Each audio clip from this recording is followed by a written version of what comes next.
आज का जो हमारा टॉपिक है वो है ratio and proportion and arithmetic problems, अनुपात, समानुपात और उससे संबंधित प्रश्न।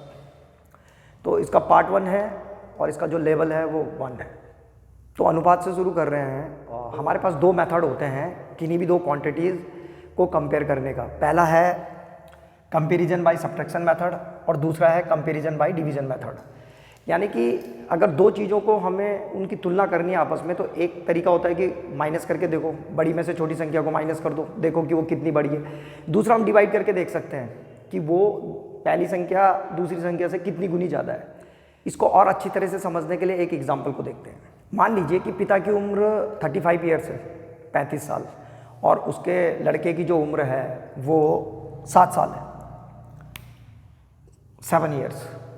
तो इन दोनों को अगर हमें कंपेयर करना हो, भाई अगर हमें पिता की उम्र से बच्चे की उम्र को कंपेयर करना हो तो हमारे पास दो तरीके हैं। पहला तरीका है कि हम इसको सब्ट्रैक्शन, ये कंपैरिजन बाय सब्ट्रैक्शन मेथड। तो इसको अगर हम सब्ट्रैक्ट करें तो हम क्या करेंगे, हम करेंगे 35 माइनस 7 कर देंगे। तो 35 माइनस 7 करेंगे तो इसका आंसर आएगा 28। तो हम बोल सकते हैं कि जो फादर की एज है वो अपने लड़के की एज से 28 ईयर्स कैसी है, ज़्यादा है। इसका मतलब फादर की एज उसके सन की एज से 28 ईयर्स ज़्यादा है। तो ये पहला मेथड था, बाय सब्ट्रैक्शन मेथड। दूसरा हम डिवाइड करके देखते हैं। फादर की एज को सन की एज से डिवाइड करके देखेंगे अगर हम, तो हम देखते हैं ये 7 5 35, 5 टाइम्स जा रहा है। तो हम बोल सकते हैं कि जो फादर की एज है वो सन के एज से 5 गुना ज़्यादा है, 5 टाइम्स। यानी कि father's age 5 times is more than his son age. तो इस तरीके से दो तरीके से हमने इसको कंपेयर किया है, एक बाय सब्ट्रैक्शन मेथड और दूसरा डिवीजन मेथड। तो जब हम डिवीजन मेथड से कंपेयर करते हैं किन्हीं दो क्वांटिटीज को, तो उसी को हम क्या बोलते हैं, रेशियो, अनुपात। तो आज हम इसी को पढ़ने वाले हैं। इतना तो समझ में आ गया होगा कि रेशियो क्या होता है। तो अब चलते हैं रेशियो की डेफिनेशन पे कि रेशियो की डेफिनेशन क्या होती है। What is the ratio? The method of comparing two quantities by dividing one quantity by the other is called ratio. और इसमें हमें ये ध्यान रखना पड़ता है कि both of the same kind and the same unit, दोनों एक ही तरह की होनी चाहिए और उनकी यूनिट भी सेम होनी चाहिए। तो हमारा पहला एग्जांपल था जिसमें हमने फादर और सन की एज को कंपेयर किया हुआ था। तो यहाँ पे हम देखते हैं ये फादर की एज जो है 35 ईयर्स थी और सन की जो एज थी वो 7 ईयर्स थी। तो यहाँ पे लिखा हुआ है कि both of the same kind, एक ही तरह की होनी चाहिए। तो दोनों, यहाँ पे हम देखते हैं ये भी एज है और ये भी एज है। एज को कंपेयर किया गया है एज के साथ। और दूसरा कह रहा था and in the same unit, यूनिटें सेम होनी चाहिए। तो जो फादर्स की एज थी वो भी ईयर्स में थी और सन की एज भी ईयर्स में थी। भाई एज को हम मंथ में भी बता सकते हैं, ठीक है, टाइम है ना, ये टाइम को हम मंथ में भी बता सकते थे, वीक में भी बता सकते थे। तो यहाँ पे ईयर में है ये। ऐसे ही अगर हम एक और एग्जांपल लें, मान लीजिए एक सिटी है ए और यहाँ से बी और सी, एक सिटी ए है, बी है और सी है। यहाँ से ये वाली जो बी सिटी है यहाँ से ये है 400 किलोमीटर और ये जो सी सिटी है ये है 500 किलोमीटर। तो हम इन दोनों को भी कंपेयर किया जा सकता है। ये भी डिस्टेंस है, डिस्टेंस यानी कि दूरी, और ये भी डिस्टेंस है। तो इस वाले एग्जांपल में हम डिस्टेंस को डिस्टेंस से कंपेयर कर रहे हैं और डिस्टेंस की जो यूनिट है वो किलोमीटर में है। ये भी किलोमीटर में है तो ये भी किलोमीटर में है। तो इन दो एग्जांपल से आसानी से समझा जा सकता है कि रेशो किन के निकाल सकते हैं हम। नंबर 1, एक तो एक जैसी होनी चाहिए, जैसे इसमें एज है तो एज के साथ रेशो निकलता है और यूनिट सेम होनी चाहिए। ये ईयर में है और ये भी ईयर में है। अगर नहीं है यूनिट है तो उनको बनाया जाता है एक जैसा। दूसरा हमने देखा डिस्टेंस वाला, डिस्टेंस का कंपेरिजन डिस्टेंस से कर रखा है और डिस्टेंस किलोमीटर में है और ये भी किलोमीटर में है। तो इस तरीके से हम जो है उन क्वांटिटीज़ को कंपेयर कर सकते हैं बाय डिवीजन मेथड से। तो दो चीज़ें ध्यान रखनी है हमको, both of the same kind, एक तरह की होनी चाहिए, और दूसरा उनकी यूनिट सेम होनी चाहिए। जो रेशो होता है उसकी कोई भी यूनिट नहीं होती, अनुपात की कोई इकाई नहीं होती। क्यों नहीं होती उसको समझते हैं हम। जैसे मान लीजिए अभी जो एग्जाम्पल था हमारा उसमें 35 ईयर्स ये फादर की एज थी अपॉन 7 ईयर्स, ये जो है सन की एज थी। तो अगर हम जब इसका रेशो निकाला था हमने, यहाँ पे ऊपर फादर और नीचे सन, इनकी एज का रेशो निकाला था, तो क्या होगा यहाँ पे, दरअसल क्या होता है कि ईयर्स से ईयर्स भी कैंसिल हो जाता है, और 7 1 जा 7 और 7 5 जा 35, तो ये आया था 5/1। तो ये यहाँ पे लिखा हुआ हमने कि the ratio is pure number, तो कुछ नहीं आता इसके साथ, कोई यूनिट नहीं होती रेशो की। इसका मतलब ये हुआ क्योंकि ईयर से ईयर कट जाता है। इससे पहले हमने पढ़ा था कि दोनों क्वांटिटी एक जैसी होनी चाहिए और सेम यूनिट होनी चाहिए उनकी, तो अगर सेम यूनिट होती है तो कैंसिल हो जाती है। जैसे मान लो हम दो टाइम में कंपेयर कर रहे हैं, हम सपोज करो हमें 10 मिनट और 30 मिनट का रेशो निकालना है। सेकेंड एग्जाम्पल है, मान लो हमें 10 मिनट और रेशो 30 मिनट, इसको कंपेयर कर रहे हैं, हम रेशो निकाल रहे हैं, तो रेशो में डिवीजन मेथड से कंपेयर करते हैं, एक क्वांटिटी को दूसरी क्वांटिटी से डिवाइड कर देते हैं। तो 10 मिनट डिवाइडेड बाई 30 मिनट, तो क्या होगा, मिनट से मिनट कैंसिल, और यहाँ 0 से 0 भी कैंसिल, तो इसका आएगा 1/3, यानी कि इसको 1:3 भी लिखते हैं।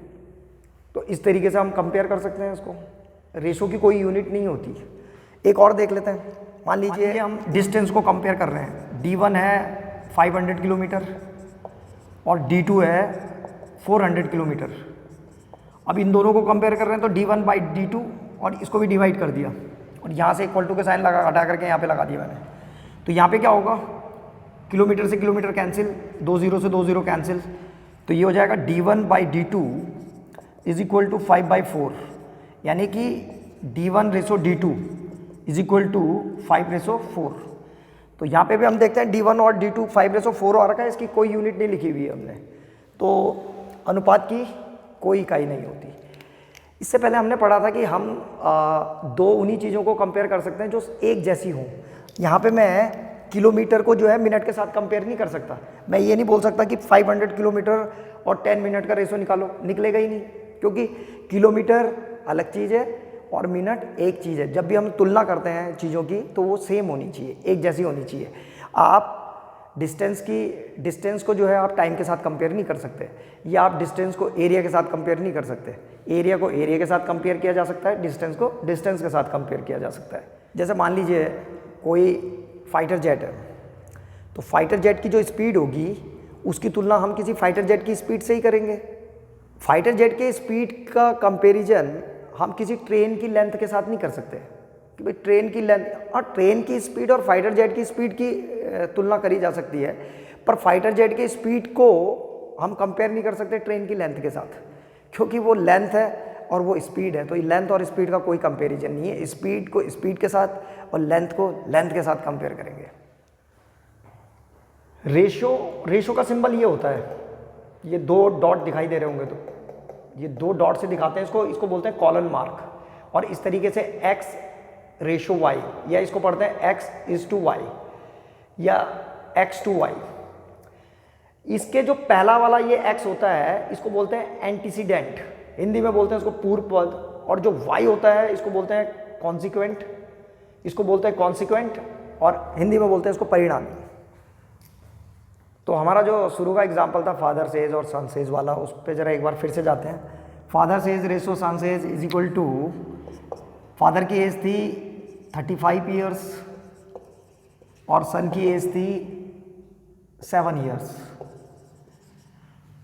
एक चीज़ और ध्यान रखनी पड़ती है हमको कि रेशो को हमेशा लोएस्ट टर्म में लिखा जाता है, तो ईयर से तो ईयर कट जाएगा, ये आ जाएगा 35/7, और इसमें भी जो कॉमन होता है उसको हटा देते हैं, तो ये 7 1 जा 7 और 7 5 जा 35।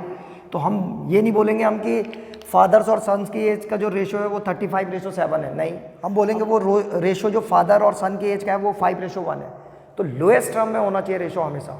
ए ratio must always expressed in the lowest term, ratio को जो है हमेशा लोएस्ट टर्म में लिखा जाना चाहिए, जैसे कि इस एग्जाम्पल में दिखाया गया है।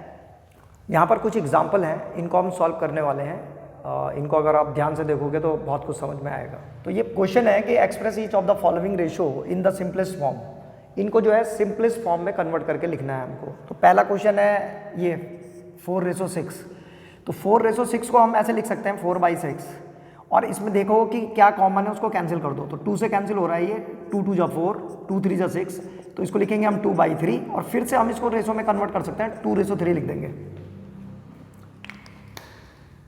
ऐसा आप कर सकते हैं। दूसरा था 5 kg और 800 ग्राम। तो यहाँ पे हम देखते हैं यूनिटें अलग अलग है, तो सबसे पहला काम हमारा है कि उसको यूनिट सेम होनी चाहिए। तो पहले यूनिट सेम करेंगे। ग्राम को किलोग्राम में कन्वर्ट करने के बजाय हम किलोग्राम को ग्राम में कन्वर्ट करेंगे। तो केजी को ग्राम में कन्वर्ट कर रहे हैं, तो आप लोग जानते होंगे कि 1 kg इज इक्वल टू 1000 ग्राम। तो इसको हम 1000 से मल्टीप्लाई कर देंगे तो कितना हो जाएगा ये 5000 ग्राम। अब ये भी ग्राम में हो गया और ये भी 800 ग्राम, ये भी ग्राम में हो गया। तो पहले तो ग्राम से ग्राम कैंसिल हो जाएगा, तो इसको हम ऐसे लिखेंगे 5000 ग्राम अपॉन 800 ग्राम। तो ग्राम से ग्राम कैंसिल हो गया, 2 0 से 2 0 कैंसिल हो गए, तो कितना हो गया ये 50/8। अभी और कैंसिल हो रहा है, और कैंसिल कर देंगे इसको, 2 से हो रहा है, 25 टाइम्स आएगा ये, 2 4 जा 8, तो कितना हो गया ये 25/4। तो इसको लिख देंगे इज इक्वल टू 25/4। तो इसका आंसर कितना आ गया 25/4, सिंपलेस्ट फॉर्म में आ गया ये। अगला नेक्स्ट यहाँ पे हम देखते हैं ये 2 ईयर्स और 9 मंथ है। फिर से ईयर्स को काय में कन्वर्ट करेंगे, मंथ में। तो हम जानते हैं 1 year is equal to 12 month होता है, तो इसको लिखेंगे 2 × 12 और अपॉन नीचे 9। अब इसको जो कैंसिल होगा कैंसिल कर देंगे, तो 3 4 जा 12, 3 3 जा 9। तो 4 की इंटू 2 से करेंगे तो 4 2 जा 8, 8/3। बस इसको रेशो में लिख देंगे। अब कितना हो जाएगा 8/3। तो 8/3 इसका आंसर आ गया। ऐसे तो ये आखिरी एग्जांपल, इसको भी देख लेते हैं। इसमें है ये मिक्स फ्रैक्शन में दे रखा है, तो पहले इसको प्रॉपर फ्रैक्शन में कन्वर्ट करेंगे। तो 2 1 जा 2 और 1 3, ये हो जाएगा 3/2। रेशो 2 2 जा 4, 5/2। अब इसको कैसे करके लिख देंगे, वही 3/2 अपॉन 5/2, और इसकी मल्टीप्लाई इसके साथ हो जाती है और इसकी मल्टीप्लाई इसके साथ हो जाती है। तो इसको लिख देंगे 3 × 2 अपॉन 5 × 2, 2 से 2 कैंसिल, तो ये आ जाएगा हमारे पास 3/5। बस इसके बाद इसको जो है रेशो में लिख देंगे इज इक्वल टू 3/5। आराम से सिंपलेस्ट फॉर्म में कन्वर्ट किया जा सकता है अगर आप फ्रैक्शन को सिंप्लीफाई करना जानते हैं। तो अभी तक हमने सीखा कि रेशो जो है एक अच्छा साधन है जो दो संख्याओं या दो वस्तुओं की तुलना कर सकता है। मान लीजिए कि ए की सैलरी 50,000 रुपीज़ है, बी की सैलरी बी की सैलरी 70,000 रुपीज़ है।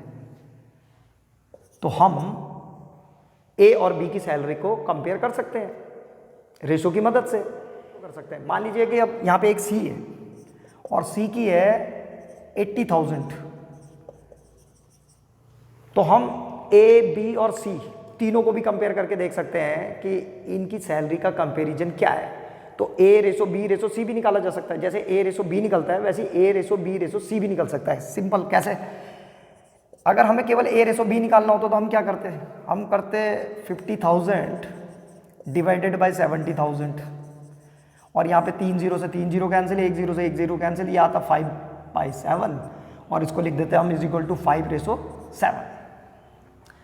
अब मान लीजिए तीनों को कंपेयर कर रहे हैं, A/B/C, तो इसमें हम क्या करते हैं, अब इसको ऐसे ही रखते हैं 50,000 रेशो 70,000 रेशो 80,000, और इन तीनों में जो कॉमन फैक्टर होता है, यानी कि जो जिस संख्या से सबको डिवाइड किया जा सकता है उससे इनको डिवाइड कर देते हैं। तो जरूरी नहीं है एक साथ डिवाइड करना है, धीरे धीरे करके भी कर सकते हैं। जैसे पहले इसको अगर हम देखते हैं सब जगह 4 0 है, तो 4 0 कैंसिल हो रहे हैं, यानी कि हम इसको कितने से डिवाइड कर रहे हैं, सबको डिवाइड कर रहे हैं किससे, 1 2 3 4 10,000 से। इसको भी 10,000 से डिवाइड कर देंगे, इसको भी 10,000 से डिवाइड कर देंगे, यानी कि ये 0 कैंसिल हो जाएंगे, ये भी 0 कैंसिल हो जाएंगे, ये 0 कैंसिल हो जाएंगे। तो क्या आ रहा है इसका रेशो 5/7/8। तो ये कंपेरिजन है उसको, यानी कि अगर A 5 रुपीज़ कमाता है तो B 7 और C 8 रुपीज़ कमाता है। तो इस तरीके से हम कंपेयर कर सकते हैं। रेशो में हम केवल 2 ही क्वांटिटीज़ को कंपेयर नहीं कर सकते, हम 3 4 5 3 क्वांटिटीज़ 4 क्वांटिटीज़ किसी को भी कंपेयर कर सकते हैं। बस उसकी एक ही शर्त है कि चीज़ें एक जैसी होनी चाहिए। जैसे यहाँ पे क्या था, सैलरीज थी, ये सारी की सैलरी, और उनकी यूनिट सेम होनी चाहिए। उसके बाद आप जितने मर्जी को कंपेयर करो। तो इस एग्जाम्पल में राम, मोहन, सोहन और राजू, इन चारों की उम्र दे रखी है कि इनकी आयु कितनी है, किसमें, वर्ष में, ईयर में, और इसका रेशो निकालना हो हमें तो कैसे करके निकालेंगे, तो ये भी निकल जाएगा आराम से। यहाँ पे इनका जो रेशो आएगा वो आएगा 10/15/20 20:50। तो अब इनमें कॉमन देखना है हमें कि क्या कॉमन है, जिससे हम इसको जो है क्या करते हैं, कैंसिल। तो अगर आपको लोगों को एचसीएफ निकालना आता है, हाईएस्ट कॉमन फैक्टर, तो इसका एचसीएफ निकाल दो और उसे डिवाइड कर दो। तो इसका एचसीएफ जो आएगा वो आएगा 5। तो अगर हम इसको 5 से डिवाइड करें तो 5 2 जा 10, 5 3 जा 15, 5 4 जा 20 और 5 10 जा। तो ये सिंपलेस्ट फॉर्म में आ गया। इसका मतलब ये हुआ कि जो उनकी एज का रेशो है वो है 2:3:4:10। तो इस तरीके से ये एग्जाम्पल था जिसमें हमने 4 लोगों की एज का रेशो निकाल रखा है। मैं यहाँ पे कुछ और एग्जाम्पल करवा रहा हूँ ताकि आप लोगों को और अच्छी तरीके से समझ में आ सके, क्योंकि ये बेसिक है और बेसिक अच्छी तरीके से समझ में आना चाहिए हाई लेवल के लिए।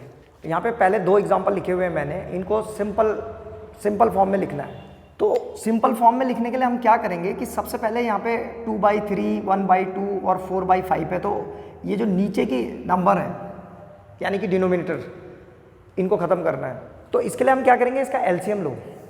तो 3, 2, 5 का एलसीएम निकालो और उससे मल्टीप्लाई कर दो उसको। तो जब हम इसका एलसीएम निकालेंगे तो इसका एलसीएम आएगा, इसका एलसीएम आ जाएगा 5 2 जा 10, 3 जा तो 30। मुझे उम्मीद है आप लोगों को एलसीएम निकालने आते होंगे। तो हम क्या करेंगे, इसको 30 से इंटू कर देंगे। तो ये जाएगा 2/3 multiplied by 30 ratio 1/2 multiplied by 30 ratio 4/5 multiplied by 30। तो ये चूँकि इसके एलसीएम है इसलिए कैंसिल होगा ही होगा। तो ये 10 टाइम्स कैंसिल हो गया, ये 15 टाइम्स कैंसिल हो गया, ये 6 टाइम्स कैंसिल हो गया। तो क्या हो गया, ये 2 की मल्टीप्लाई 10 से हो जाएगी तो 20 रेशो 15 रेशो 6 4 जा 24। तो ऐसा आ गया। तो ये सिंपलेस्ट फॉर्म में आ गया है। अब कोई भी नंबर ऐसा नहीं होगा जो तीनों को डिवाइड कर सके, और अगर है तो करो डिवाइड, तब तक करते रहना जब तीनों डिवाइड होते रहे। तो अब नहीं है ऐसा कोई नंबर नहीं है जो तीनों को डिवाइड कर सके। तो ये सिंपलेस्ट फॉर्म में कन्वर्ट हो गया। रेशो जो है इस फॉर्म में होना चाहिए हमेशा, फ्रैक्शन में नहीं। तो ये कर दिया हमने। ऐसे ही इसको भी करेंगे। इसमें क्या करेंगे, इसका जो एलसीएम आएगा 638 का, यह आ जाएगा हमारे पास 24। तो 24 इसका एलसीएम आएगा, इसका एलसीएम आएगा 24। तो क्या करेंगे, सबको 24 से मल्टीप्लाई करो। 1/6 multiplied by 24 ratio 1/3 multiplied by 24 ratio 1/8 multiplied by 24। तो अब क्या होगा, इसमें कैंसिल हो गया, 6 4 जा 3 8 जा और 8 3 जा। तो क्या आ रहा है, ये आ रहा है 4:8:3। तो ये इसका सिंपलेस्ट फॉर्म है। अगर कोई नंबर ऐसा होता जो इन तीनों को डिवाइड कर रहा होता तो हम और डिवाइड करते आगे। तो ये तो इसमें पहले जो है मल्टीप्लाई करके हम क्या कर देते हैं, डिनोमिनेटर को हटा देते हैं, और फिर इस तरीके से जब नंबर आ जाते हैं तो अगर कोई और चीज़ भी हो जो कॉमन हो, फैक्टर आ रहा हो, तो उसको कैंसिल कर देते हैं। तो इसमें आ नहीं रहा है तो बस यही आंसर हो गया। ये एक थर्ड एग्जाम्पल है। इसमें हम देखते हैं कि मिक्स फ्रैक्शन में दिया गया है रेशो को। तो सबसे पहले इनको प्रॉपर फ्रैक्शन में कन्वर्ट करो। तो इसको 3 2 जा 6 और 7, ये हो जाएगा 7/3 रेशो 3 2 जा 6 7/2 रेशो 5/2। फिर से नहीं, सॉरी 4 1 जा 4 1 5 5/4 हो जाएगा ये। अब क्या करेंगे, इसका एलसीएम लेंगे। तो इसका एलसीएम आएगा 12। तो इसको 12 से मल्टीप्लाई करेंगे। इसका एलसीएम है 12। तो 12 से मल्टीप्लाई कर दो इसको। 7/3 multiplied by 12 ratio 7/2 multiplied by 12 ratio 5/4 multiplied by 12। 3 4 जा 12, 2 6 जा 12, 4 3 जा 12। अब इसके इंटू कर देंगे। 7 4 जा 28 रेशो 42 रेशो 15। तो हम देखते हैं इसमें अब कोई भी ऐसा कॉमन फैक्टर नहीं है जो सबको कैंसिल कर सके। तो इसलिए जो है ये बस यहीं पे ख़त्म हो गया। तो ये सिंपलेस्ट फॉर्म में हमने इसको कन्वर्ट कर दिया। तो 3 एग्जांपल्स थे ये। तो मुझे उम्मीद है इस तरह के क्वेश्चन आप लोग अब कर लोगे। एक ये क्वेश्चन है, ये वर्ड प्रॉब्लम वाला है, इसको भी देख लेते हैं। कह रहा find the ratio between 3.5 metre 475 centimetre and 2.8 metre. तो इसमें हम देखते हैं कि ये भी मीटर में है, ये सेंटीमीटर में है और ये मीटर में है। तो सबसे पहला काम हमें ये करना पड़ेगा कि इनको मीटर को सेंटीमीटर में कन्वर्ट करना पड़ेगा। तो इनके जो रेशो आएंगे वो आएंगे 3.5 metre ratio 475 centimetre ratio 2.8 metre. तो अब मीटर को पहले सेंटीमीटर में कन्वर्ट करने के लिए क्या करना पड़ता है हमको, 1 metre is equal to 100 centimetre होता है, तो 100 से मल्टीप्लाई कर देंगे मीटर वालों को। तो जब इसको 100 से मल्टीप्लाई करेंगे तो ये आ जाएगा 350 centimetre, ratio 475 centimetre, ratio 280 centimetre.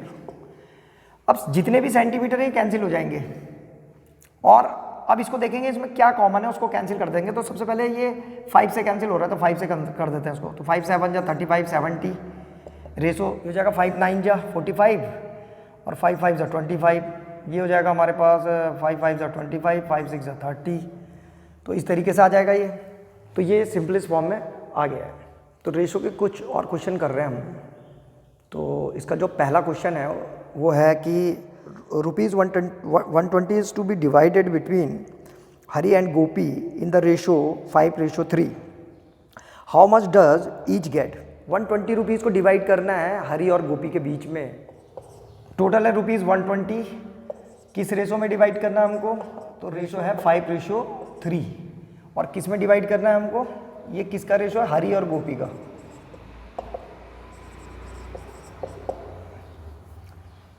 हरी और गोपी का जो रेशो था वो 5:3 है। तो सबसे पहले दो तरीके से हम इसको सॉल्व कर सकते हैं। तो जो फर्स्ट मेथड है उस फर्स्ट मेथड में हम क्या करते हैं, पहला मेथड, फर्स्ट मेथड में क्या करो कि यहाँ पे सम ऑफ रेशो निकालो। सम ऑफ रेशो कितना है, तो sum of ratio is equal to, यानी कि अनुपात का योग। तो ये हो जाएगा 5 + 3, ये हो जाएगा 8। तो अब हरी, सबसे पहले हरी को कितना मिल रहा है, तो यहाँ पे मिल जाएगा हरी को, हरी इज इक्वल टू, हरी का रेशो कितना था 5, टोटल कितना है 8। तो 5 को ऊपर लिखो, 8 को नीचे और मल्टीप्लाइड बाई टोटल, तो टोटल था 120। इस तरीके से निकाल देंगे। ऐसी गोपी को कितना मिलेगा, तो गोपी को मिलेगा, गोपी का रेशो कितना है 3, नीचे टोटल आएगा और मल्टीप्लाई, नीचे मतलब रेशो का टोटल, तो नीचे रेशो का टोटल आ जाएगा। और टोटल पैसा कितना है 120, तो यहाँ पे भी 120।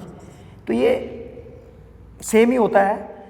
इसका रेशो 5 था, इसका रेशो 3 था, बाकी सब सेम है। तो बस अब इसको कैलकुलेशन से सॉल्व कर देंगे। तो ये आ जाएगा हमारे पास कितना, 8 1 जा 8 और 4 बच गया, 8 5 जा 40। ऐसे ही ये भी 15 टाइम्स ही कटेगा। तो इसकी मल्टीप्लाई करेंगे तो ये आ जाएगा 75 और इसकी मल्टीप्लाई करेंगे तो ये आ जाएगा 45। तो इसका मतलब हरी को मिलेंगे 75 रुपीज़ और गोपी को मिलेंगे 45 रुपीज़।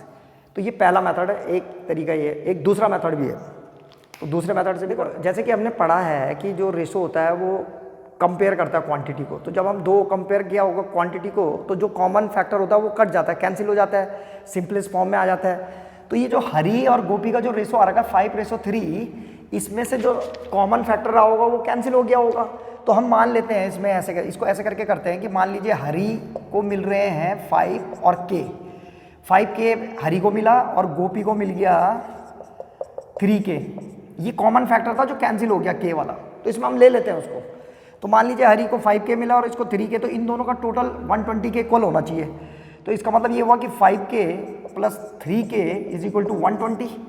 तो 5K और 3K कितना हो गया 8K। 8K is equal to 120। तो K की वैल्यू निकाल देते हैं, तो 120/8, तो 8 से कैंसिल हो गया ये, 8 1 जा 8, फिर से कितना बच गया 4 और 8 5 जा 40। तो ये 15K की वैल्यू आ गई। तो अब एक एक करके निकाल देते हैं। हरी का कितना था 5K, तो यहाँ पे लिखेंगे हरी इज इक्वल टू 5 और K की जगह में कितना आ गया 15, तो 15 लिख देंगे।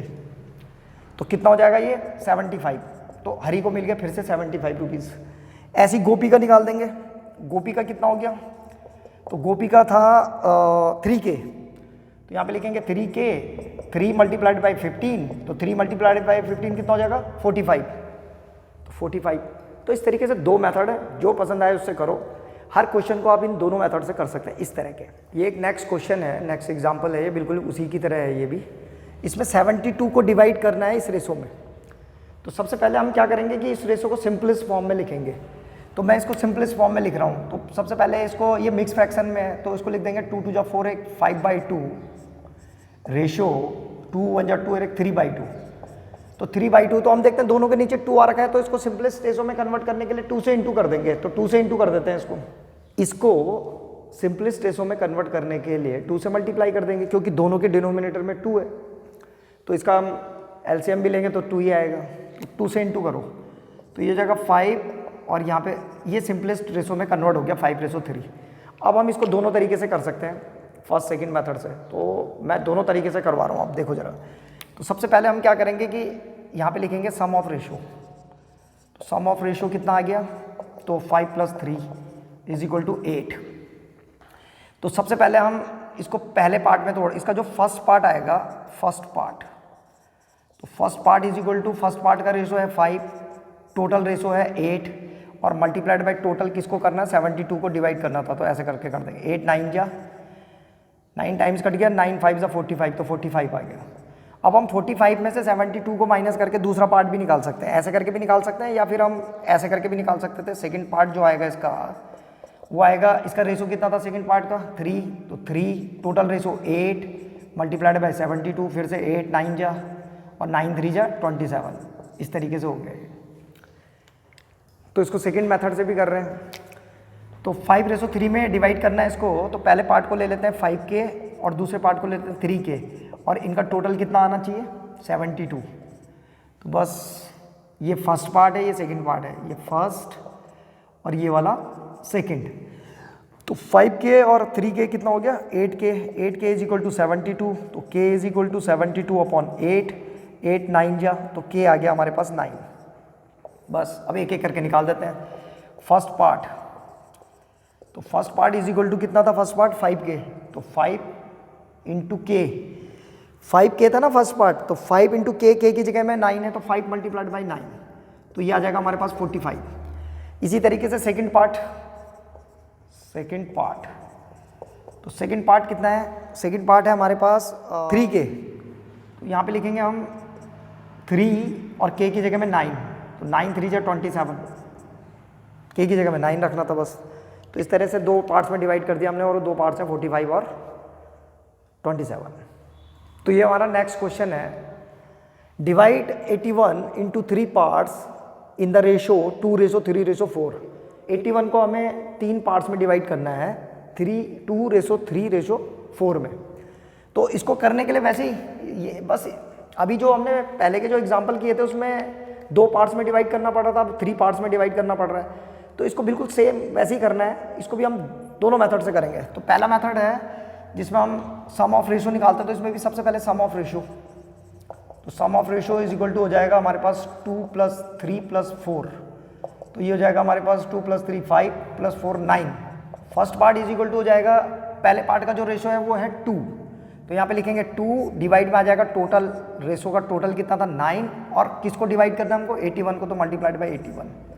तो ये जो भी आएगा ये फर्स्ट पार्ट आएगा। ऐसे ही सेकंड पार्ट को निकाल देंगे। सेकंड पार्ट = सेकंड पार्ट का रेशो क्या है, सेकंड पार्ट का रेशो 3, तो 3 और सम ऑफ रेशो 9 मल्टीप्लाइड बाई 81, ये सेकंड पार्ट आ जाएगा।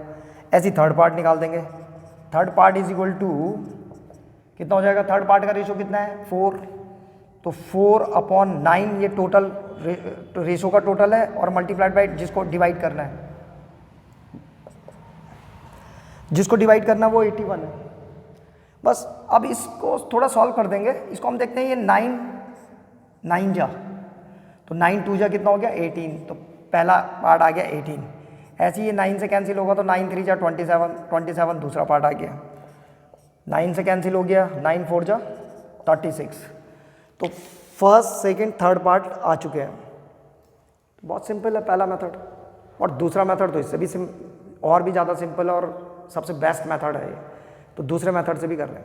सेकंड मेथड में हम क्या करते हैं कि मान लो फर्स्ट पार्ट जो है उसका, फर्स्ट पार्ट जो है वो है 2k, सेकंड पार्ट है इसका कितना, रेशो कितना है 3, तो 3k, और थर्ड पार्ट है इसका कितना 4k। First part 2k, second part 3k, third part 4k, और इन सब का टोटल कितना आना चाहिए 81। तो लिख देते हैं 2k + 3k + 4k = 81। तो इसको जब हम ऐड करेंगे तो ये आएगा 9k, 9k = 81, तो k की वैल्यू आ जाएगी हमारे पास 81/9, 9 9 जा, तो 9 आ गया। बस अब एक एक करके निकाल देते हैं। k की वैल्यू आ गई हमारी, तो फर्स्ट पार्ट कितना आएगा 2 × 9 18, सेकंड पार्ट कितना आएगा 3 × 9 27, ऐसी थर्ड पार्ट कितना आ जाएगा, थर्ड पार्ट आएगा हमारे पास 4 मल्टीप्लाइड बाई 9, 36। तो सेम ही आंसर आते हैं। आप किसी भी क्वांटिटी को जिस रेशो में दिया गया होगा बिल्कुल आराम से डिवाइड कर सकते हैं, चाहे उसको 3 पार्ट्स में डिवाइड करना हो या 2 पार्ट्स में, और भी हो तो इसी तरीके से कर देते हैं। 4 पार्ट्स में भी डिवाइड कर सकते हो, 5 पार्ट्स में भी डिवाइड कर सकते हो। ये एक और क्वेश्चन है, इसमें divide the ₹10,400 among ABC in the ratio 1/2, ratio 1/3, ratio 1/4। तो इसमें 10,400 रुपये को ABC के बीच में बांटना है 1/2 अनुपात 1/3 अनुपात 1/4 में। तो इसके लिए क्या करेंगे, सबसे पहले इस रेशो को सिंपलेस्ट फॉर्म में कन्वर्ट करेंगे। तो इसका एलसीएम लेंगे, तो जब एलसीएम लेंगे तो इसका एलसीएम आएगा 12, तो 12 से मल्टीप्लाई कर देंगे रेशो को। तो यहाँ पे लिखेंगे हम जो रेशो आएगा हमारा सिंपलेस्ट फॉर्म में, तो वो आ जाएगा 1/2 multiplied by 12, 1/3 multiplied by 12, 1/4 multiplied by 12। तो इसको जब कैंसिल करेंगे तो 2 6 12, 6 रेशो 3 4 12, 4 और 4 3 12। तो ये सिंपलेस्ट फॉर्म में आ गया 6:4:3। और अभी हमने पिछले क्वेश्चन में एक ऐसा ही क्वेश्चन करा था, बस सिंपल फॉर्म में आना चाहिए, उसके बाद जिससे मर्जी कर दो। तो मैं दूसरे वाले मेथड से कर रहा हूँ इस बार। तो मान लीजिए कि इसको ABC के बीच में डिवाइड करना था, तो मान लीजिए A का जो पार्ट है वो 6K मिला A को, B को मिला 4K और C को मिल गया 3K। तो इनका जो टोटल आएगा किसका, 6K plus 4K plus 3K, ये आना चाहिए कितना, 10,400। तो इसको जब ऐड करेंगे तो ये आ जाएगा 13K। 13K is equal to 10,400। तो K की वैल्यू कितनी निकलेगी, K की वैल्यू निकल जाएगी इसको, तो अब 13 से डिवाइड कर देंगे इसको, तो 8 टाइम्स चला जाएगा ये, तो ये जाएगा 800। तो 8 आ गया, 800 आ गया। तो बस अब हम देखते हैं यहाँ पे A को कितना मिल रखा था, 6K। तो A is equal to 6K यानी कि 6 मल्टीप्लाइड बाय 800 यानी कि 4800। ऐसी B का कितना था, B का था 4K, तो B is equal to 4K, तो ये आ जाएगा 4 मल्टीप्लाइड बाय 800, तो कितना आ जाएगा 3200। ऐसी C को निकाल देंगे, C का था 3K, तो 3 मल्टीप्लाइड बाय 800 तो 2400। तो ये खुद करो, खुद कर लेना। एक रेशो का बहुत ही अच्छा क्वेश्चन है, आप लोगों को स्क्रीन पे दिखाई दे रहा होगा। N alloy of zinc and copper way 12.5 kg if in the alloy the ratio of the zinc and copper is 1:4, find the weight of copper in it। तो हमारे पास एक क्वेश्चन है ये, इसमें वेट ऑफ एलॉय दे रखा था 12.5 kg, और alloy जो था वो जिंक और कॉपर का बना हुआ है, जिंक का रेशो 1:4 है। तो इसमें हमें वेट ऑफ कॉपर निकालना है। तो सबसे पहले हम क्या करेंगे कि सम ऑफ रेशो निकालेंगे कि सम ऑफ रेशो कितना है। तो यहाँ पे लिखेंगे सम ऑफ रेशो। तो सम ऑफ रेशो है इज इक्वल टू 1 + 4, तो ये आ रहा है हमारे पास 5। तो अब हमें वेट ऑफ कॉपर निकालना है, तो हम कॉपर का रेशो देखेंगे। कॉपर का रेशो जो है 4 है, तो यहाँ पे हम लिखेंगे वेट ऑफ कॉपर।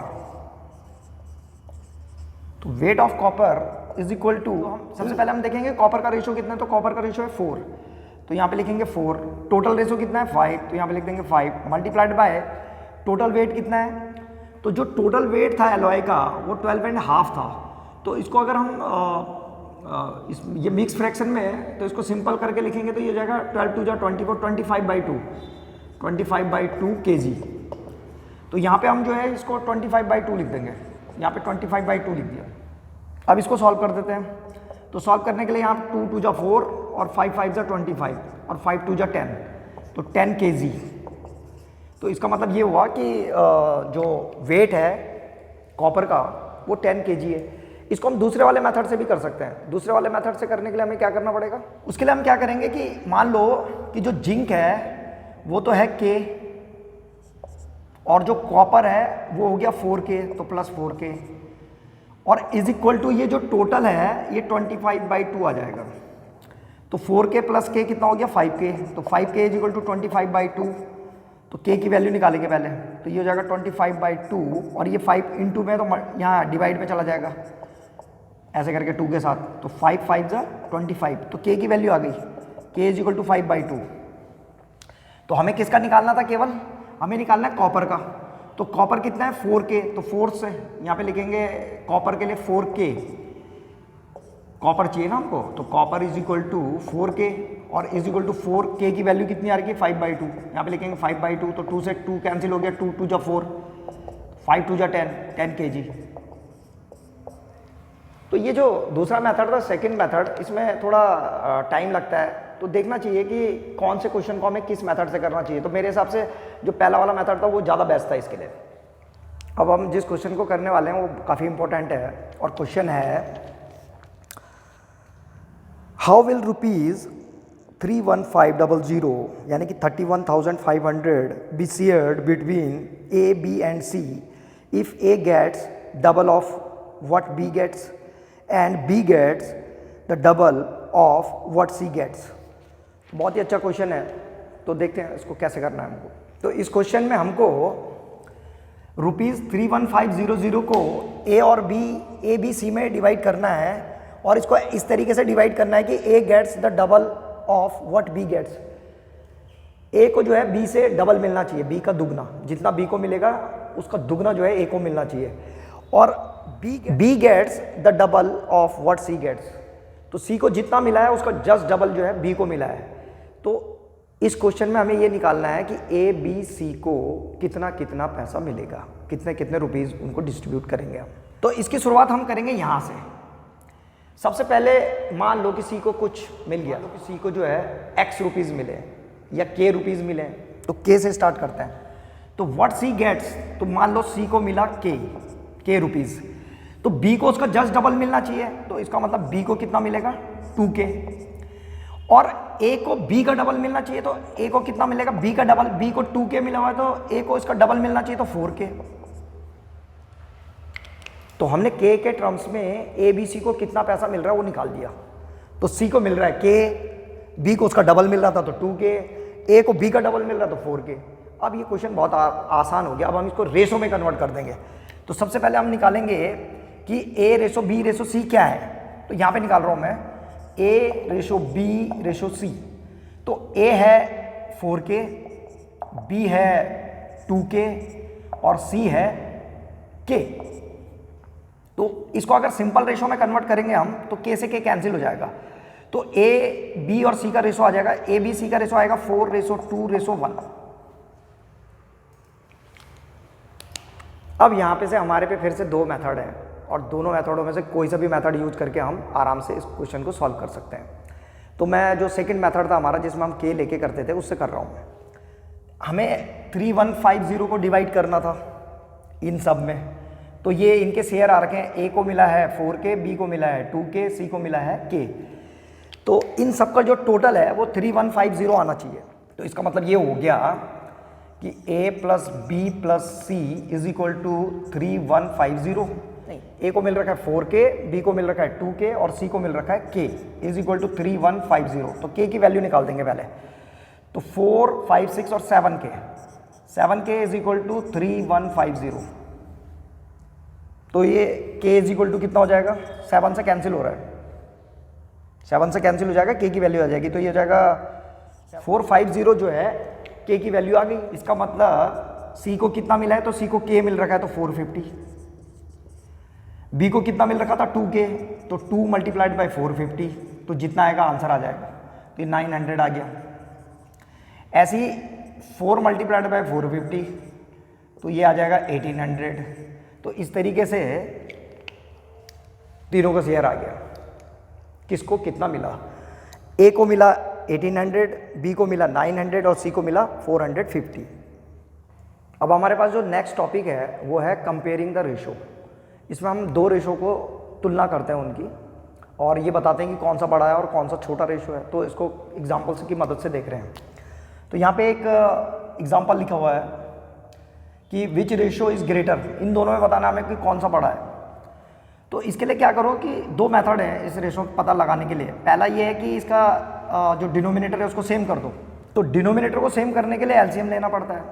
तो एलसीएम अगर हम लेंगे इसका 7 और 9 का, तो वो जाएगा 63। तो हम क्या करेंगे, इसको 63 बनाएंगे दोनों को। तो यहाँ पे 5 है, यहाँ पे अगर मुझे इसको 7 को 63 बनाना है तो मुझे 7 मल्टीप्लाइड बाई 9 करना पड़ेगा, तो यहाँ भी 9 से मल्टीप्लाई कर दो। और फिर यहाँ पे नीचे 9 को अगर 63 बनाना तो इसको 7 से मल्टीप्लाई करना पड़ेगा, तो यहाँ भी 7 × 7 हो जाएगा। इसको अगर हम और सॉल्व करेंगे तो ये हो जाएगा 45 और 63, और यहाँ पे हो जाएगा 49 और 63। तो अब साफ साफ पता चल रहा है कि ये 49 वाला बड़ा है, तो ये बड़ा है, फिर ये बड़ा है। इसका मतलब 7/9 जो रेशो है इन दोनों में, 5/7 और 7/9 में 7/9 बड़ा है। 7/9 इज ग्रेटर देन 5/7। इसी तरीके से इसको भी कंपेयर किया जा सकता है आराम से। इनके एलसीएम लो और कर दो। एक और मेथड होता है जिससे हम जल्दी से चेक कर सकते हैं कि कौन सा रेशो बड़ा है। उसके लिए क्या करो, इसको कर रहे हैं दूसरे वाले मेथड से, तो आप दोनों मेथडों से करो, कोशिश करनी चाहिए, प्रैक्टिस, दोनों मेथड आने चाहिए। कभी कोई मेथड लगता जल्दी काम कर देता है, कभी कोई मेथड जल्दी कर देता है। तो इस वाले मेथड में हम क्या करते हैं कि 5/8 और 8/11 में पता लगाना है हमको कि कौन सा बड़ा है। तो हम क्या करते हैं, क्रॉस मल्टीप्लाई, इसकी इसके साथ इंटू कर दो, इसके साथ, तो ये हो जाएगा 55 और यहाँ आ जाएगा 64। तो कौन बड़ा है, ये 64 वाला बड़ा है, तो इसका मतलब यही बड़ा है, तो ये बड़ा हो जाएगा। तो it means 8/11 is greater than 5/8। तो इस तरीके से हम इसको सॉल्व कर सकते हैं। तो इसको बोलते हैं कंपेयरिंग द रेशो। अब रेशो में एक लास्ट टॉपिक है, उसको भी देख लेते हैं। तो अब पढ़ने वाले हम इंक्रीज और decrease in A given ratio, यानी कि कोई नंबर है और मान लीजिए उस रेशो में आपको उसको घटाना या बढ़ाना है, तो उसको कैसे करते हैं, इसको इन एग्जाम्पलों की मदद से देखते हैं। तो पहला है इंक्रीज 342 इन द रेशो 3:4। 342 को हमको 3:4 में बढ़ाना है, तो अब इसको इंक्रीज करना है, तो इसका मतलब 342 इसको इंक्रीज करना है हमें 3:4 में। तो इसका मतलब ये पहले 3 था, अब इसको 4 बनाना है। तो मान लीजिए अब ये x हो गया, ऐसे करके लिख लेना चाहिए, ठीक है। इंक्रीज करना है ना इसको, तो मान लीजिए बढ़ करके x हो गया, तो यहाँ पे तुम देख रहे होंगे ये 3:4 में बढ़ाना था कि अगर वो पहले 3 था तो अब 4 हो जाए। तो बस इसका ध्यान रखना है हमको कि बड़े हुए के सामने बिल्कुल बड़ा हुआ आना चाहिए। तो 342 को बढ़ाना है 3:4 में, तो इसका मतलब 342 पहले 3 था, अब उसको इतना बढ़ाना है कि वो 4 हो जाए। तो कैसे करके बढ़ाएंगे, बस आप क्रॉस मल्टीप्लाई करो, इसको इधर और इसको इधर। तो ये हो जाएगा 342 multiplied by 4 is equal to 3x। इसके लिए थोड़ा अलजेब्रा आनी चाहिए, कोई बात नहीं, जैसे नहीं आती उसको भी हम सिखाएंगे। तो अब x की वैल्यू कैसे करके निकालेंगे, इस 3 को यहाँ डिवाइड में भेज देंगे, तो ये हो जाएगा 342 मल्टीप्लाइड बाई 4 इज अपॉन 3। ये x की वैल्यू आ रही है, तो इसको कैंसिल कर देंगे। ये हो गया 3 × 3, फिर 3 × 3 और 3 × 4 = 12। तो 114 की मल्टीप्लाई 4 से कर दो, तो ये आ जाएगा हमारे पास 4 × 4 = 16, 4 × 1 = 4 5 और 4 × 1 = 4 456। तो x की जो वैल्यू आई है वो 456 आया। इसका मतलब ये हुआ कि अगर हम इसको 3:4 में बढ़ाना है, किसको, 342 को, तो ये कितना हो जाएगा बढ़ करके 456। तो इसका आंसर है 456, ये इसका आंसर आ गया। अब नेक्स्ट क्वेश्चन है डिक्रीज 575 इन द रेशियो 5:2। तो इसको भी करते हैं। मान लीजिए कि 575 को डिक्रीज करना है 5:2 में, तो इसका मतलब ये हुआ कि 575 को मान लो हमने घटा करके इसको x बन गया ये। तो पहले कितना था 5 और अब कम होकर के 2 होना चाहिए। अगर वो 5 होता तो 2 होना चाहिए।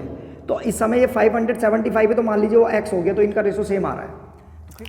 तो इसके आप क्रॉस मल्टीप्लाई कर देंगे, तो x की मल्टीप्लाई 5 से हो जाएगी और 575 जो है 2 से इंटू हो जाएगा।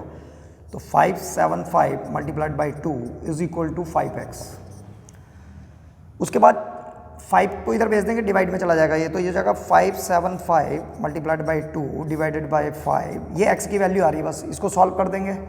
तो ये हो रहा है 5 × 1 = 5, 5 × 1 = 5, 6 7 2 बच गया, तो 5 5 = 25। तो 115 मल्टीप्लाइड बाई 2, तो x की वैल्यू आ रही है, तो ये हो जाएगा 230 x इज इक्वल टू, तो ये आ गया। तो ये जो है हमारा जो आंसर आएगा वो आ जाएगा 230। तो इस तरीके से जो है किसी भी नंबर को हम किसी भी रेशो में डिक्रीज या इंक्रीज कर सकते हैं, ये हमने इसमें सीखा। तो ये था रेशो का पार्ट 1 और लेवल 1। इसके बाद हम रेशो एंड प्रपोर्शन का पार्ट 1 था ये, और लेवल 1। इसके बाद हम पढ़ेंगे रेशो एंड प्रपोर्शन का पार्ट 2 और लेवल 1, उसमें हम प्रपोर्शन को देखेंगे, प्रपोर्शन क्या होता है।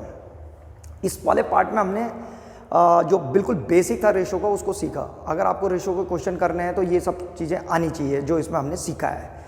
और इसके बाद प्रपोर्शन को सीख रहे हैं, समानुपात, उसमें भी वो सब चीज़ें आनी चाहिए। तो इसको हम नेक्स्ट पार्ट 2 में देखेंगे। अगर इसको देखने के बाद आपको फिर भी कोई प्रॉब्लम होती है या कोई चीज़ आपके दिमाग में आती है जो आप पूछना चाहते हैं तो आप निसंदेह हमको पूछ सकते हैं। आप कमेंट्स बॉक्स में अपना क्वेश्चन लिख करके भेज सकते हैं, हम पूरी कोशिश करेंगे उसका जवाब देने का। धन्यवाद, थैंक यू वेरी मच।